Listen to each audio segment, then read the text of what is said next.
Good morning बच्चों, प्यारे भाइयों बहनों, कैसे हो? मैं उम्मीद करता हूं आप अच्छे से पढ़ाई कर रहे होंगे। तो बच्चों, मैं आज न्यूमेरिकल सीरीज का नेक्स्ट वीडियो में आपके सामने भी कुछ क्वेश्चन लेके आए हैं और उस क्वेश्चन को हम सॉल्व करेंगे। और आज आपको हम HW भी देने वाले हैं, होमवर्क भी देने वाले हैं, स्पेशली उन सारे बच्चों के लिए जो नीट का प्रिपरेशन कर रहे हैं और साथ ही साथ जेईई मेंस के लिए प्रिपरेशन कर रहे हैं। उन बच्चों के लिए ये वीडियो बहुत ही अच्छा होने वाला है। तो आइए बच्चों, हाँ एक बात और बता देना चाहता हूं, अगर किसी प्रकार का आपको कोई नोट्स चाहिए या जिस टाइप का क्वेश्चन हम बताने जा रहे हैं वैसा क्वेश्चन आपको प्रैक्टिस के लिए चाहिए, तो हमारे वेबसाइट में, जो वेबसाइट आपको स्क्रीन पर दिख रहा है, www.iitcampus.co.in, यहां से आप ऐसा क्वेश्चन प्राप्त कर सकते हैं और प्रैक्टिस भी कर सकते हैं। और अगर किसी प्रकार नोट्स की जरूरत है तो वेबसाइट से भी आप ले सकते हैं। ये एक्स्ट्रा इंफॉर्मेशन रहा, लीजिए। अब आपको हम इस क्वेश्चन को सॉल्व करने जा रहे हैं। ये भी गॉस थ्योरम से रिलेटेड क्वेश्चन है, इसको ध्यान से जरा समझें। कहता है एक चार्ज है Q इज यूनिफॉर्मली, एकदम बराबर बराबर बराबर बराबर uniformly distributed with in the material. Material के अंदर में Q चार्ज यूनिफॉर्मली डिस्ट्रीब्यूटेड है, ऐसा नहीं कहीं ज्यादा कहीं कम, ऐसा नहीं, यूनिफॉर्मली हर जगह इक्वल अमाउंट में चार्ज डिस्ट्रीब्यूटेड है। ऑफ ए होलो स्फीयर, एक होलो स्फीयर देखिए यहां पर है, इस होलो स्फीयर के मटेरियल के अंदर में चार्ज यूनिफॉर्मली डिस्ट्रीब्यूटेड है। तो आपसे पूछता क्या है, find intensity at point P। आप देख रहे होंगे यहां जो पॉइंट P है ये होलो स्फीयर के अंदर में है और इसी P पॉइंट पर आपसे इंटेंसिटी का डिमांड करेगा। तो बच्चा, हम इसको जिस थ्योरम से बनाने जा रहे हैं और जिससे बनेगा वह है गॉस थ्योरम, और गॉस थ्योरम का फॉर्मूला होता है phi equal to 1/epsilon into Q। लेकिन ध्यान रहे, Q मतलब क्या? वो चार्ज जो गॉसियन स्फीयर के अंदर आएगा वही चार्ज हम लेंगे। और अगर फ्लक्स का हम सेकेंड फॉर्मूला पे चले तो इसको भी यूज करते हैं और यहां पर हो जाएगा A ds cos थीटा। ये पुरानी बात आप जानते हैं, इसको हम यूज करने वाले हैं। लेकिन सबसे बड़ी बात इस क्वेश्चन की क्या खासियत है वो जरा समझिएगा। ऐसे क्वेश्चन में अगर 3 डायमेंशनल ब्लॉक है तो वॉल्यूम चार्ज डेंसिटी निकाल ले सबसे पहले, और अगर 2 डायमेंशनल ब्लॉक है तो सरफेस चार्ज डेंसिटी निकाल ले। बच्चों, तीन को टर्म बहुत ज्यादा इंपॉर्टेंट होता है, लैम्डा, सिग्मा और रो। अगर लीनियर चार्ज रहता है तो हम लैम्डा का कैलकुलेशन पहले करते हैं, और अगर 2 डायमेंशनल ब्लॉक होता है तो सिग्मा का कैलकुलेशन करते हैं, और अगर 3 डायमेंशनल ब्लॉक होता है तो निश्चित रूप से हम पहले रो का कैलकुलेशन करते हैं। तो सबसे पहले हम रो ऐसे हालात में निकाल के रख लेते हैं। लेकिन चलिए, रो तो हम निकालेंगे ही, लेकिन आपका टारगेट है P पॉइंट पर इंटेंसिटी निकालना। और इस क्वेश्चन को इतना अच्छा से सीखिए कि इस टाइप का जो भी क्वेश्चन आएगा आप उसको बड़ा आसानी से खेलते खेलते बना सके। तो चलो ठीक है, P पॉइंट पर इंटेंसिटी निकालना है तो सबसे पहले यहां पर एक गॉसियन सरफेस बनाइएगा। जी हाँ, गॉसियन सरफेस जो बना रहे हैं, ये स्फीयर हो गया, इसका नाम रख देते हैं गॉसियन स्फीयर। तरीका क्या है, यहां छोटा सा एरिया कटिंग कीजिए, एरिया वेक्टर की डायरेक्शन इधर होगी, ये पहले से आपको पता है, और इंटेंसिटी बाहर की ओर। तो बड़ा सीधा सा बात है, इंटेंसिटी की डायरेक्शन और एरिया वेक्टर की डायरेक्शन सेम हो चुका है, तो ऐसे हालात में इन दोनों के बीच में एंगल बनता है 0 डिग्री। तो फ्लक्स निकालना आसान है। ठीक है, हम फ्लक्स निकालने का काम करेंगे, लेकिन सबसे पहले हम निकालना चाहते हैं volume charge density. Volume charge density पहले निकालना चाहते हैं, जिसको हम रो कहते हैं। क्यों निकालना चाहते हैं? अगर यूनिट वॉल्यूम में हम चार्ज पता कर लेंगे तो किसी भी सेक्शन में हम चार्ज निकाल लेंगे। तो क्या होता भाई, चार्ज बाई वॉल्यूम, इसको आप निकाल लीजिए। चार्ज तो आपका क्यों गिवन है, वॉल्यूम कितना, जितना सेक्शन में चार्ज प्रेजेंट है उतना वॉल्यूम।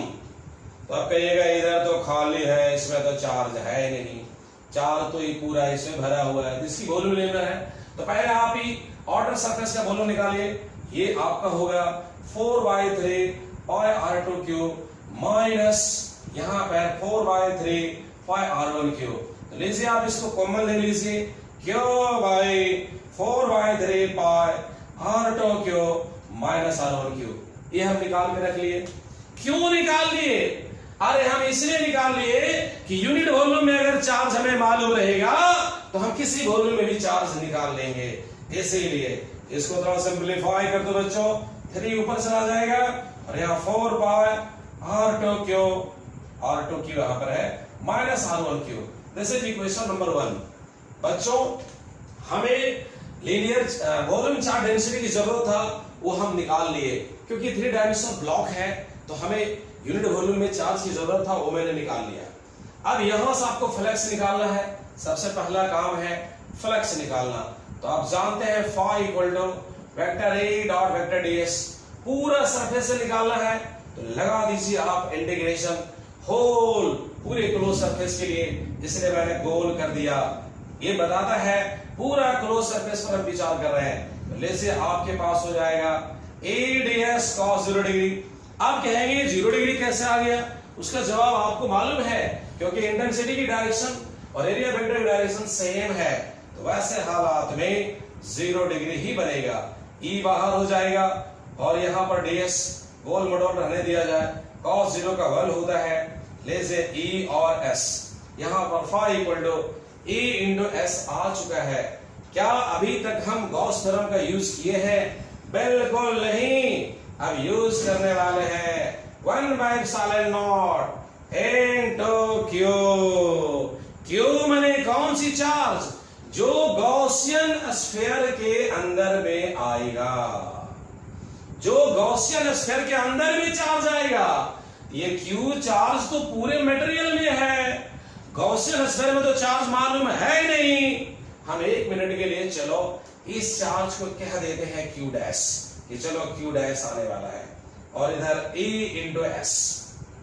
एस मतलब क्या? गॉसियन स्फीयर का एरिया जो चार्ज को इंक्लोज कर रहा है। कितना चार्ज इंक्लोज कर रहा है? आपने क्यू डैश मान लिया। बहुत बच्चा सोच रहा होगा सर चार्ज तो क्यू था।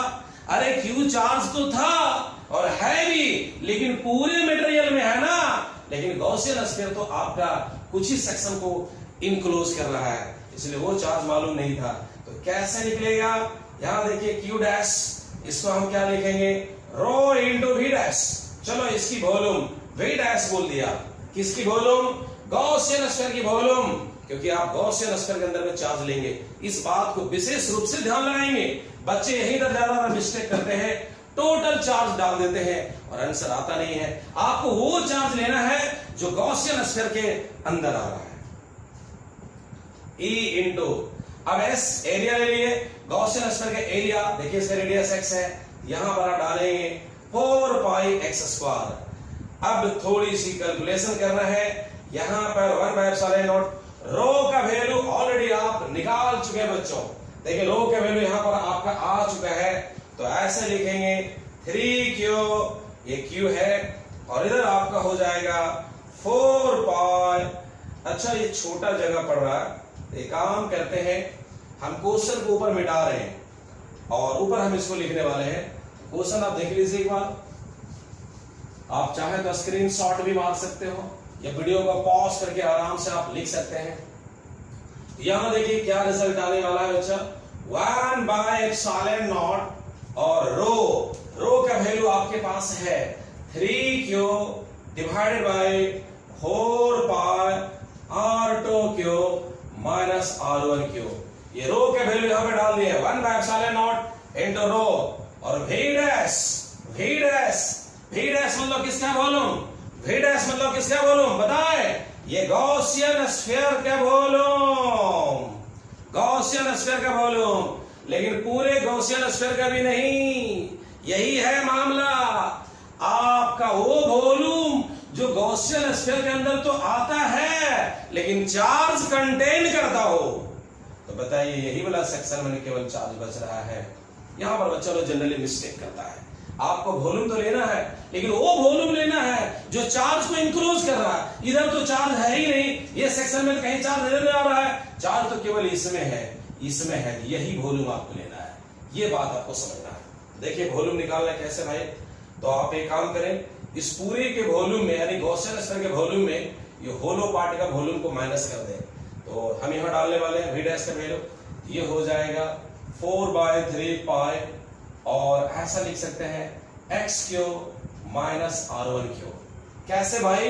आप पूरा का लिखोगे, देखो ऐसे लिखोगे 4/3 पाई x क्यूब माइनस आप लिखेंगे 4/3 पाई r1 क्यूब, तभी ये वाला वॉल्यूम निकलेगा। ये वाला वॉल्यूम चाहिए, ये वाला, तो ये मैंने कॉमन लेकर वहां पर लिख दिया, आप समझ रहे हैं। ये मैंने v डैश के डाला, दैट इज इक्वल टू, यहां चल रहे बच्चों, that is equal to e into 4 pi x square. Clear है? अब आपको यहां पर जो कटम कुटी होना है उसको काट दीजिए। देखिए 4 पाई से ये 4 पाई कैंसिल और 3 से 3 कैंसिल। अब आपके पास क्या बच रहा है? क्यू, और यहां पर आ जाइए, ये है x cube minus r1 cube, नीचे क्या बच रहा है? एप्सिलॉन नॉट, और यहां पे r2 cube minus r1 cube, that is equal to, अब आपके पास आ चुका है a into 4 pi x square. और निकालना क्या था? आपके पास e निकालना था, बस स्टैक्स पर नीचे जाएगा, आंसर आ जाएगा। आप लिख रहे होंगे, हम इसको हल्का सा मिटाते हैं, एक स्टेप की और जरूरत है। ये वॉल्यूम चार्ट डेंसिटी को मैं मिटा रहा हूं, तो लीजिए आपके पास आंसर आ चुका है। मैं इक्वल टू लिख सकता हूं, ये नीचे जाएगा q into x cube minus r1 cube, इसको नीचे सजा के लिख दो 4 पाई एप्सिलॉन नॉट और x स्क्वायर, और यहां पर पहले से प्रेजेंट था r2 cube minus r1 cube. This is the answer, यही इसका आंसर हो गया, और यही हो गया E पॉइंट पर इंटेंसिटी। तो बच्चों ऐसे क्वेश्चन को बहुत ही ऑनेस्टी पूर्वक आपको बनाना है, तभी जाकर आप नीट और जे मेंस क्वालिफाई करेंगे। ये क्वेश्चन का ये आंसर रहा। अब आप इसको नोट कीजिए, हम अगला क्वेश्चन आपको बताने जा रहे हैं। देखिए क्वेश्चन नंबर 2 की ओर ध्यान लगाएंगे आप।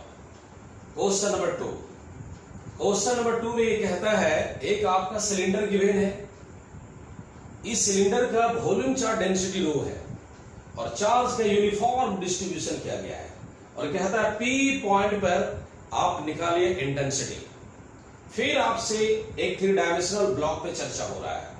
अभी आप होलो स्तर की क्वेश्चन बनाए, अब आपके पास एक सिलेंडर है और कहता है P पॉइंट पर निकालिए इलेक्ट्रिक फील्ड इंटेंसिटी।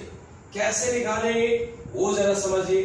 एकदम रास्ता वही है, हम लोग गॉस थ्योरम का यूज करने वाले हैं, और इस बार वॉल्यूम चार्ज डेंसिटी गिवन है, निकालने की जरूरत ही नहीं है। मैं लिख देता हूं यहां पर volume charge density equal to rho. मैंने पिछला क्वेश्चन बताया वॉल्यूम चार्ज डेंसिटी निकाल लो, लेकिन यहां वॉल्यूम चार्ज डेंसिटी गिवन है और क्या था? P पॉइंट पर निकाले इंटेंसिटी। हाँ बच्चों, चार्ज का डिस्ट्रीब्यूशन यूनिफॉर्मली है, एक बार प्लस लिखो चाहे 1000 बार प्लस लिखो, बात एक ही है। बताइए क्या प्रोसेस है? जिस पॉइंट पर इंटेंसिटी निकालना है वहां से ड्रॉ करो गॉसियन सरफेस, और अलग अलग केस में गॉसियन सरफेस का शेप अलग अलग होता है, सबको पता है। यहां गॉसियन सरफेस सिलेंडर होगा, तो पहले सिलेंडर बनाइए आप। अगर इधर x, इधर भी x लिख सकते हैं आप, इधर सिलेंडर बनाइए। चलो भाई, ये गॉसियन सिलेंडर हो गया। डॉट डॉट से बच्चा थोड़ा ध्यान से देखना, यह नाम भी रख दे रहे गॉसियन सिलेंडर। ये गॉसियन सिलेंडर है, GS, समझ है गॉसियन सिलेंडर ये है। क्या टेक्निक है? पहले छोटा सा एरिया कटिंग करो, एरिया DS, इसकी डायरेक्शन इधर। आपको बताया गया है कि ऐसे केस में आप 4 सेक्शन में डिवाइड कर सकते हो सिलेंडर को, या 3 सेक्शन में डिवाइड कर सकते हो, या 2 सेक्शन में डिवाइड कर सकते हो। कहिएगा वो कैसे सर? अगर आप इसे कर्व मान ले और इन दोनों को आप सर्कल मान ले तो 2 सेक्शन हुआ। अगर एक को पूरा कर्व ले और 2 को सर्कल ले तो 3 हो गया। और अगर आप सिलेंडर का हाफ कर्व सरफेस ले और इधर भी हाफ कर्व सरफेस का एरिया ले तो 2 तो यही बनेगा, और 2 को ऊपर नीचे सर्कल है, 4 भाग में। चलिए 4 भाग में डिवाइड कर देता हूं। यहां पर आपको पता है एरिया वेक्टर की डायरेक्शन इधर होगा, इंटेंसिटी इधर। कहिएगा अच्छा, यहां से फ्लक्स नहीं निकलेगा। क्यों भाई? क्योंकि एंगल बन गया है 90 डिग्री। अगर यहां पर हम छोटा सा एरिया कटिंग करेंगे, एरिया वेक्टर की डायरेक्शन इधर हो गया, इंटेंसिटी भी इधर ही होगा, लाइन चार्ज से या तो इधर या फिर इधर, तो लीजिए यहां पर एंगल बनेगा 0 डिग्री। चलो भाई ये हमारा पार्ट 1 है और ये पार्ट 2 है और इसको हम पार्ट 3 बोल दे रहे हैं। यहां पर अगर आप लिखेंगे एरिया वेक्टर इधर आ जाएगा और इंटेंसिटी इधर जाएगा, यहां पर एंगल बनेगा 90 डिग्री। तो बताइए बच्चों फ्लक्स कौन कौन सेक्शन से निकलेगा? कहेंगे सर केबल और केबल कर्व्ड सरफेस से फ्लक्स निकलने वाला है, क्योंकि इन दोनों में तो छोटा भीम हो रहा है। यहाँ पे 90 डिग्री तो फ्लक्स हुआ छोटा भीम, यहाँ भी 90 डिग्री फ्लक्स हुआ छोटा भीम, तो फ्लक्स केवल और केवल कर्व्ड सरफेस से निकलेगा। देखिए कैसे निकालेंगे, यहां पर चलेंगे फ्लक्स थ्रू होल सिलेंडर, पूरा सिलेंडर से फ्लक्स हमें निकालना है। फाई इक्वल टू इंटीग्रेशन और गोल मटोल पूरा क्लोज सरफेस के लिए, इसलिए मैंने गोल लगा दिया। अब आप क्या करोगे बच्चों बताओ, कौन कौन सेक्शन विचार करेंगे? हम तो गए 4 पकड़ने कोई जरूरत नहीं है, 1 और 3 पकड़ लीजिए। लीजिए integration vector A dot vector DS part 1, integration vector A dot vector DS part 3, इन दोनों से फ्लक्स हो गया 0, जरूरत नहीं है। लीजिए यहां पर क्या हो जाएगा, ए डीएस cos 0 डिग्री, यहां पर क्या हो जाएगा ए डीएस cos 0 डिग्री। अच्छा ई बाहर और यहां पर डीएस है, ई बाहर यहां पे डीएस है। इस पेन को चला देता हूं कितना बढ़िया चलता है भाई। लीजिए ई और डीएस का एस इंटीग्रेशन और यहां पर एस, अब आपका पहुंच गया है phi equal to 2ES, phi equal to 2ES। क्या अभी तक गॉस थ्योरम का यूज किए हैं? नहीं, कर लीजिए 1/ε0 इनटू क्यू, क्यू मतलब वो चार्ज जो गॉसियन सरफेस के अंदर होता है।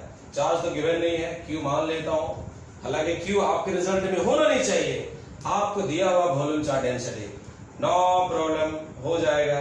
एस रहने दो बच्चों, हम इसको ऐसे लिखेंगे 1/ε0, क्यू का फॉर्मूला क्या होगा भाई, रो इंटू वी।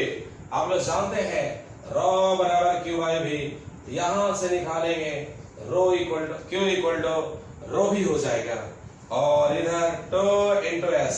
एस माने कौन सा एरिया, क्या सर्कुलर पोर्शन का, क्या सर्कुलर पोर्शन का नहीं, कर्व सेक्शन का, वो भी कर्व सेक्शन को आपने 2 भाग में डिवाइड कर दिया है, इसलिए पूरा का एरिया नहीं ले सकते हैं क्योंकि 2 अलग अलग पार्ट में डिवाइड किए हैं।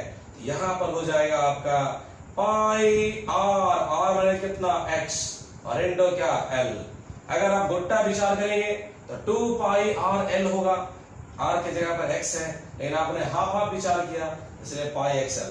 और इधर देखते रहिएगा 1/ε0, रो रहने दो क्योंकि क्वेश्चन में गिवन है, और वॉल्यूम, इसका वॉल्यूम कितना होगा जी, पाई आर स्क्वायर h, बचपन से सीखा है, r माने x और h मतलब क्या, h मतलब क्या बताइए, h इसका लेंथ ले लेता हूं भाई, चलो गॉसियन सिलेंडर का लेंथ हम l ले लेते हैं, यहां पर l का यूज किया गया, l हो गया और 2 इंटू पाई xl, l से l कैंसिल, x कैंसिल, पाई से पाई कैंसिल।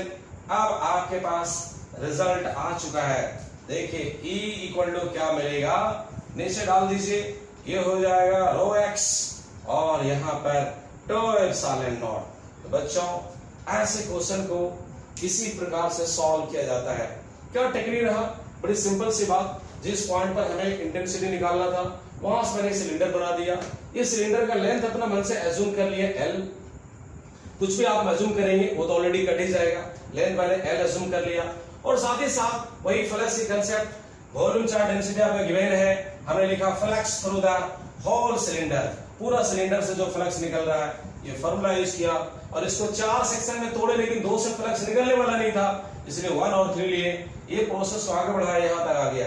अब जरूरत पड़ता है φ इक्वल टू 1/ε0 इंटू क्यू, लेकिन क्यू मतलब कान खोल के सुनिए और दिमाग में सेट कर लीजिए, वो चार्ज जो सिलेंडर के अंदर आ रहा है, तो वो चार्ज को मैंने आगे बढ़ाया, वो तो मालूम था नहीं, रो इंटू वी से, बाकी आपके पास रिजल्ट है।